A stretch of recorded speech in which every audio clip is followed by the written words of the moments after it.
সবার সাথে যেভাবে উনি ট্রিট করে সেই হিসেবে যদি দেখি অবশ্যই উনি সুদর্শন পুরুষ, অবশ্যই সুদর্শন পুরুষ।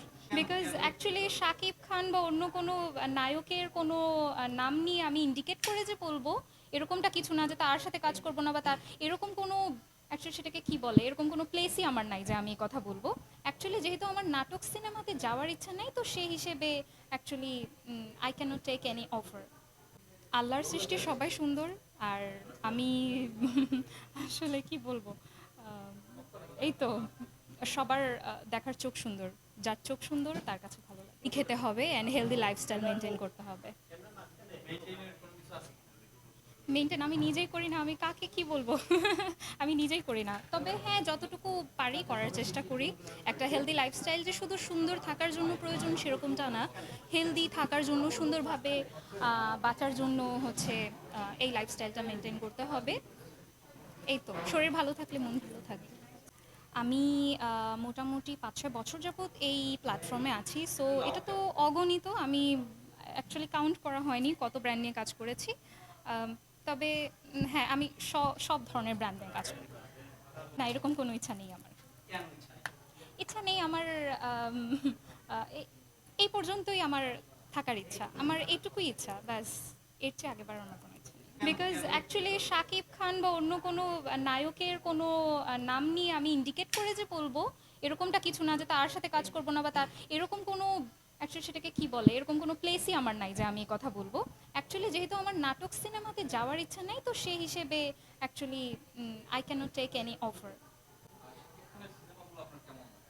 খুবই ভালো লাগে। ইনফ্যাক্ট রিসেন্টলি আমাদের মেগাস্টার শাকিব খানের যে মুভিগুলো এসেছে সব কয়টা দেখানো হলেও প্রোমো বা যেভাবেই হোক সোশ্যাল মিডিয়ার থ্রুতে যতটুকু দেখেছি, আমার কাছে খুবই আমি প্রাউড ফিল করি যে আমাদের বাংলাদেশে এত সুন্দর সুন্দর মুভি আসছে। অবশ্যই অবশ্যই অলরেডি ফিরে চলে এসেছে আমাদের সোনালি দিন, আমরা যেটা মিস করতাম, যে সুন্দর মুভি হলে যে মুভি দেখা, যে আমাদের একটা সোনালি দিন ছিল, সেই জিনিসটাকে হচ্ছে আমার কাছে পার্সোনালি খুব খারাপ লাগতো যে আমরা হলে যে কি হয়, আমরা ইন্টারন্যাশনাল মুভিগুলো দেখি কিন্তু আমাদের বাংলাদেশি মুভি না আমরা রেকমেন্ড করতে পারি না আমরা নিজেরা দেখতে পারি।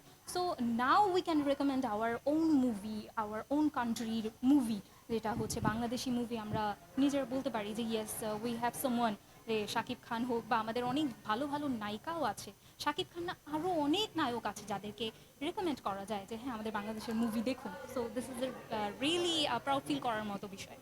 অবশ্যই আমাদের বাংলাদেশেও অনেক ট্যালেন্ট আছে, আমাদের বাংলাদেশে অনেক ট্যালেন্ট আছে অ্যান্ড হচ্ছে নায়িকা হওয়ার সেই লেভেলের নায়িকা হওয়ার যোগ্যতা আছে, নায়িকা আছে অলরেডি। আমার মনে হয় হ্যাঁ ভবিষ্যতে আমরা দেখতে পাবো এরকম, এটা আমি আশাবাদী। অবশ্যই অবশ্যই আমি মাত্রই এটা বললাম যে আমাদের আরও অনেক হচ্ছে ডিজার্ভিং নায়িকা আছে। কোন নায়ক অবস্থান নিতে পারে এটা আপাতত আমি বলতে পারছি না, বাট ট্যালেন্ট সবার মধ্যেই আছে। কেউ যদি শুধু যে ট্যালেন্ট থাকলেই হবে সেটা না, আমি এরকম অনেক দেখেছি যে ট্যালেন্ট আছে কিন্তু প্ল্যাটফর্ম নেই অ্যান্ড হলো গ্রুমিং নেই। এটা আমি আমার পার্সোনাল এক্সপিরিয়েন্স থেকে বলছি, দেখেছি যা আর কি। তো যতটুকু দেখা হয়েছে যদি সেরকম প্ল্যাটফর্ম পায়, সেরকম গ্রুমিং পায়, তো অবশ্যই আমাদের যে বিউটি ইন্ডাস্ট্রি থেকে শুরু করে হচ্ছে ফিল্ম ইন্ডাস্ট্রি অবশ্যই আরও অগ্রসর হবে। অ্যাডলফ খান, অ্যাডলফ খান, ইয়েস। অবশ্যই উনি সুদর্শন, অবশ্যই উনি সুদর্শন। দেখুন আসলে কেন এই কোশ্চেনটা করা হচ্ছে সেটা আমি জানি। দেখুন আমি আমাকে কিভাবে প্রেজেন্ট করবো এটা হচ্ছে টোটালি আমার উপরে ডিপেন্ডেন্ট, আমার রুচি আমার পছন্দ। তো এই সব কিছুর বাইরেও যদি আমরা দেখি মানুষ হিসেবে উনি সুন্দর কারণ ওনার বিহেভিয়ার সুন্দর, আমি ওনাকে পার্সোনালি কাছে থেকে যতটুকু দেখেছি, একটা মানুষকে বিবেচনা করা উচিত তার ব্যবহার দিয়ে, তার প্রেজেন্টেশন দিয়ে, the way he Tux, the way he behave, মানে সবার সাথে যেভাবে উনি ট্রিট করে সেই হিসেবে যদি দেখি অবশ্যই উনি সুদর্শন পুরুষ, অবশ্যই সুদর্শন পুরুষ। হচ্ছে যার যার ব্যক্তিগত রুচি, যেটা বললাম যে আম, আমরা আমরা মেয়েরা যারা আছি, ইনফ্যাক্ট আমি নিজেই আজকে ওয়েস্টার্ন পরে এসেছি। আপনারা দেখেছেন কিনা আমি জানি না, আমি শার্ট অ্যান্ড প্যান্ট ক্যারি করেছি।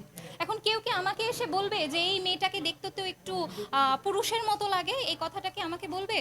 বলবে না, কারণ যুগ যুগ ধরে এই চিরাচরিত তো নিয়মটা চলে এসেছে। এখন আমি একটা মেয়ে হয়ে যদি একটু স্মার্ট লাগার জন্য বা একটু কনফিডেন্ট ফিল করার জন্য যদি আমি একটা ছেলের মতো পোশাক আমি যদি পরি, তাইলে এটা তার অভিরুচি যে সে কি করবে, এটা তার স্টাইল অ্যাকচুয়ালি নিজেকে প্রেজেন্ট করা, এটা নিয়ে কথা বলার আমরা কেউ না। ভালো লাগবো, ভালো লাগবে তাকে দেখবো, ভালো লাগবে না দেখবো না।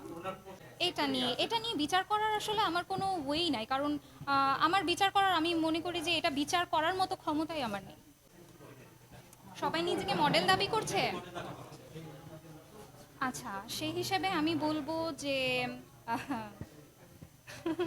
আসলে কি বলবো, মডেল দাবি করতেই পারে, এখানে করার কিছু নেই। একজন যদি হুট করে এসে বলে যে আমি মডেল, কিছু করার নেই, তাকে কিছু বলারও নেই। কারণ কি, একটা মানুষ ছেলে হোক বা মেয়ে হোক, সে একটা প্ল্যাটফর্মে গেল, ঠিক আছে? এখন যদি আপনারাই যদি বলেন ওই যে মডেল আসছে, তখন তার করার কিছু থাকে না। তখন 10 বার সে যদি একটা মানুষের কাছ থেকে শুনে যে এই ওই আপুটাকে দেখেছি মডেলিং করতে, বা সে প্রমোশন করে, সে তো একটা মডেল, সে 10 বারের বেলায় সে নিজেকে অবশ্যই মডেলই বলবে যে হ্যাঁ ঠিক আছে আমি মডেলিং করি, আমি মডেল। তো এটা আমি সম্পূর্ণ একটা ব্যক্তির দোষ দিব না যে সে কেন নিজেকে দাবি করছে, সে আর 10টা মানুষের কাছ থেকে শুনে তাই দাবি করে।